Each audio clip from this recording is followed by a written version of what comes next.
The Ace's Rebuttal.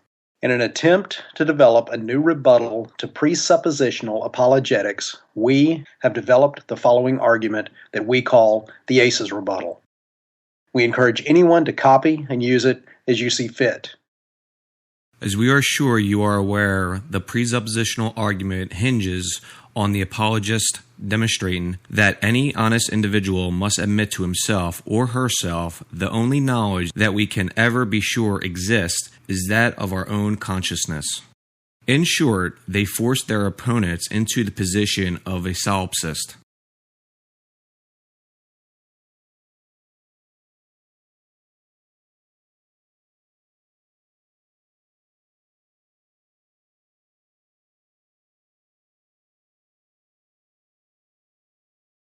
Then they attempt to escape this impasse themselves by employing the logical fallacy of special pleading. This is done by claiming they have divine knowledge which has been provided to them by an all-powerful being.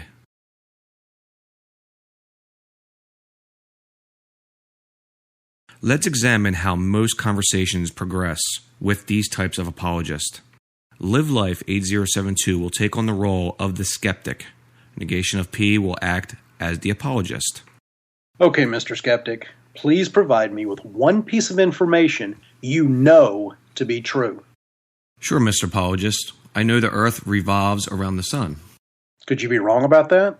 Sure, I could be wrong, but based on my understanding of physics and astronomy, it's highly unlikely. So you could be wrong. Okay, if you must have things black and white, yes, I could be wrong. So again, I ask you to provide me with a piece of evidence that you know is true. Well, to be accurate, there is nothing other than my own consciousness that I can ever be sure of. So you admit you can never know if any of your so-called evidence is true or accurate. Sure, it's a philosophy called solipsism.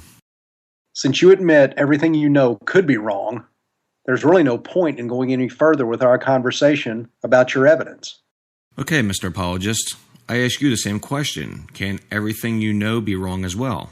No, because I know I'm correct that our Lord and Savior, Jesus Christ, is the one true God. Then why can't you be wrong? It's been revealed to me in such a way that I know it to be true. Well, this is called special pleading, a logical fallacy, so you can't do that. Could your logic be wrong? Sure, it's been proven to be right so far, and if you will not allow the use of logic and reason, how do you expect us to determine what is true? I don't need to find what is true. It has already been revealed to me in such a way that I know it's true. The apologist's basic tactic will be to repeat this ad nausea until the skeptic quits or becomes so irritated that the apologist can claim he is being hostile so they can conveniently end the discussion and claim victory. In our opinion, if the skeptic attempts to employ logic or use facts to combat this approach, they are playing into the apologist's hands, so to speak. This is because the more data and facts the skeptic provides, the more they prove the apologist's first premise, namely solipsism. Therefore, we feel one should not attempt to counter this argument with facts, logic, or reason. Instead, beat them at their own game. In order to do this, it would be to your advantage to be well-versed in solipsism, basic computer theory, and basic statistics. However, if you can just remain calm and stick to the following steps, you will, in most cases, be successful in dismantling their argument before it ever gets started. The Ace's Rebuttal. In this case, we will switch roles, and Live Life will play the apologist, while Negation will play the skeptic. Mr. Skeptic, please provide me with one piece of information you know to be true. The only thing that I can ever know for sure is that my consciousness exists. Could you be wrong? No, perhaps you didn't understand my statement.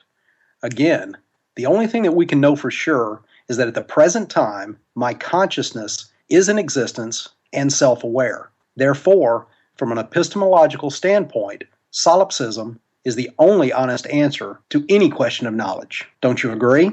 No, I know I have absolute knowledge, and it has been revealed to me in such a way that I know it to be true. Just how does that work? God has made it so that all of us know He exists, and He has revealed it to me in such a way that I know it to be true.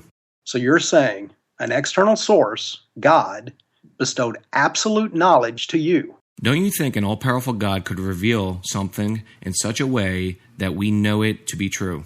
Of course, an all-powerful deity could perform that act, but so could an advanced computer that is feeding you false information as part of a simulation, like in the movie The Matrix, or the characters in an advanced version of the Sims game. No, God has revealed it in such a way that I know it to be true. This is not a simulation. This is reality, and God has shown me that He is real.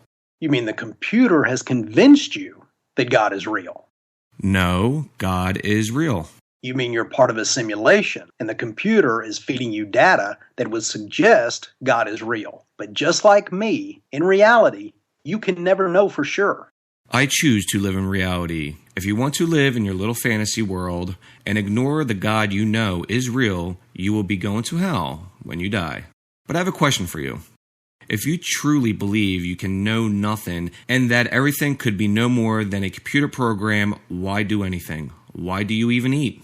Look, when push comes to shove, I must face the fact that I don't absolutely know that I need to eat, or anything else for that matter. The difference between you and me is I am brave and honest enough to admit that to myself. This all could, in fact, be only a computer construct. Therefore, I believe nothing without evidence to support it. I also understand my, quote, evidence, unquote, could be flawed due to the fact the only tools I have at my disposal to examine and gather my data are my five senses, which could be misinformed. In fact, the very laws of logic could be no more than a set of arbitrary constraints imposed on us by an advanced computer programmer outside the simulation we reside in.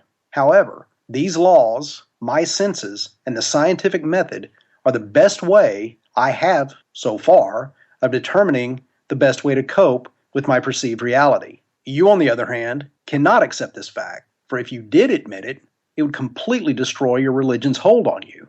But to answer your question, the reason I eat is because through observation and past experience, there have been times in my life when I did not eat, and it had a negative impact on what I perceive to be my health. Again, I realize it could all be nothing more than an algorithm in a computer simulation. Like in The Sims, the program carries out a set of preset instructions. If you eat, then X. If you do not eat, then Y. Regardless if the absolute truth is we require food due to a biological need or it's only a set of if-then statements in a computer program, my perceptions are the same. So I eat to remain comfortable in my perceived existence. Now that you better understand my actions, I would like for you to explain how you know what you believe is divine knowledge and is not erroneous information sent from a different external source. Specifically, how do you know that you are not an ace in an extremely advanced version of the Sims game? The skeptic's job at this point is to do nothing more than 1. Constantly admit that you know nothing to be absolutely true. 2. Rephrase what they just said, substituting the word computer for the word God when they attempt to claim divine knowledge. 3. Agree that anything they claim as true could be in fact true. Do not fight them. Then immediately redirect the apologist back to the question of how they have determined that their information they used to make that claim came from a real God and not a computer just feeding them false data. By utilizing this rebuttal, we believe the presuppositional argument falls flat on its face due to the fact when executed properly, it will clearly demonstrate that an extremely advanced computer could in fact be the source of and be providing their divine information. Therefore, unless the apologist can demonstrate what methodology they have employed to negate this possibility, they are forced into the same box as the skeptic, namely solipsism. Make no mistake, you are not attempting to win or provide evidence to why their argument is incorrect. It is only meant to frustrate them in the same way they attempted to irritate you. However, if done properly, it will demonstrate to all the viewers just how disingenuous the presuppositional argument truly is, while allowing you to accomplish the most important task, which is laying the burden of proof squarely where it should be, on the person making the claims. The science behind the ACE's rebuttal. To be clear, what your position should be is that it is possible that we all reside in a computer construct that is so advanced as to give the characters in this simulated self-awareness. Scientists refer to this construct as a sim universe, or the simulation hypothesis, which was first published by Hans Maverick and later developed by philosopher Nick Bostrom. Roughly, this argument proceeds as follows. 1. Human descendants may survive long enough to achieve an advanced civilization capable of creating computer simulations that host simulated people with artificial intelligence, termed AI, comparable to the natural faculties of their ancestors. We call these entities artificially conscious entities, ACEs for short. 2. Such ancestral simulations might be intellectually or culturally prohibited in some way. But even a modest interest could plausibly generate billions of simulated people for research, genealogy, reenactment, nostalgia, recreation, or other reasons. 3. Informing an artificial person that they are living in a simulation would defeat the authenticity of the simulation. Better that they generally go about their daily business for all intents and purposes, given a high-fidelity historical representation of the world. 4. Barring extinction or prohibition, any sufficiently advanced civilization would contain these simulations. Given the mathematics, it is much more likely than not that we are in just such a simulation. This hypothesis is further bolstered by an additional publication by Bostrom while at the University of Oxford. The paper suggests that a computer with the capacity to run simulations that complex would be likely to create millions of simulations with millions of virtual universes, each with billions of simulated brains in them. He goes on to state in part, 1, we know of at least one civilization, us, that could potentially reach a technological singularity, which would allow for the construct of a computer that could run these types of simulations. 2. Almost no technologically mature civilizations would be uninterested in running computer simulations of minds. 3. Each computer-constructed civilization would in turn develop their own technology and therefore their own simulations. 4. If any civilization obtained such technology, there would be an exponential explosion of simulated realities. Therefore, there would be an astronomically huge number of simulated minds like ours. So do you think it's even possible to construct such a powerful computer?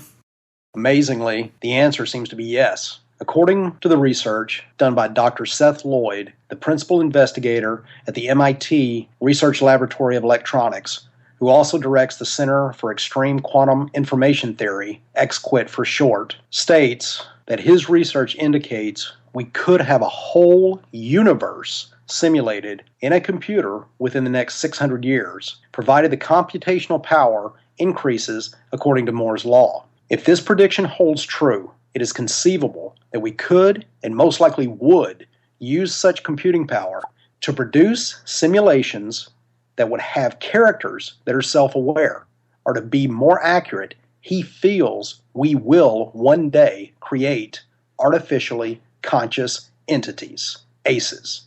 To understand how this is possible, we need to first look at the most powerful computer systems in the world.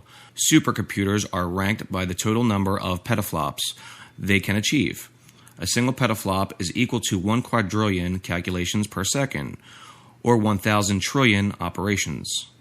By comparison, a single human brain can process 36.8 petaflops of data. IBM's Sequoia clocked in at an astonishing 16.32 petaflops in June of 2012. IBM said in a media advisory last year that Sequoia could top 20 petaflops by the time it is fully built out. This demonstrates that we have computers today that possess 1/2 the computational power of the human brain. If we use this as our starting point, then extrapolate what the future of computing will evolve into through the application of Moore's law, which predicts the number of transistors on an integrated circuit will double approximately every 2 years, and Wright's law that holds that progress increases with experience, specifically that each percent increase in cumulative production in a given industry results in a fixed percentage of improvement in production efficiency. We quickly find this is not only possible, but it's also probable that the average home computer will surpass the abilities of the human brain within the next 50 years. This prediction is given even more weight when you realize that these laws have been demonstrated to be accurate in predicting computing power at any given time throughout the history of computing. And most importantly, the progression of technology continues at this rate to this day. Some other interesting facts that we've run across while developing this argument. 1. Scientists such as Seth Lloyd, physics, MIT, shows how the potential computing capacity of a kilogram of matter equals pi times energy divided by Planck's constant. Since the energy is such a large number and Planck's constant is so small, this equation generates an extremely large number, about 5 times 10 to the 50th operations per second. He believes that the exponential growth of Moore's law will continue beyond the use of integrated circuits into technologies that will lead to the technological singularity. To be clear, the technological singularity is the theoretical emergence of superintelligence through technological means. 2. Proponents of the singularity typically postulate an intelligence explosion, where artificial superintelligences design successive generations of increasingly powerful minds. Also, there is no reason to believe the agent's cognitive abilities of these artificial minds would not greatly surpass those of any human mind. 3. The current combined computing power of the supercomputers on Earth at the present time exceeds the human brain by at least 3 times. Refer to the link below in the PDF form. 4. The sim-universe hypothesis is considered so plausible that some scientists, like Martin Savage, professor of physics at the University of Washington, and Celius Beans of the University of New Hampshire, have gone so far as to try to determine if we do in fact live in just such a construct. These efforts are ongoing and continue to this day. Feel free to comment so we can make this rebuttal more concrete for future use by skeptics everywhere. Thanks for watching, and please refer to the PDF file link below. This is Negation of P, as always, asking you to find truth, not capital T truth. Live life because you only have one.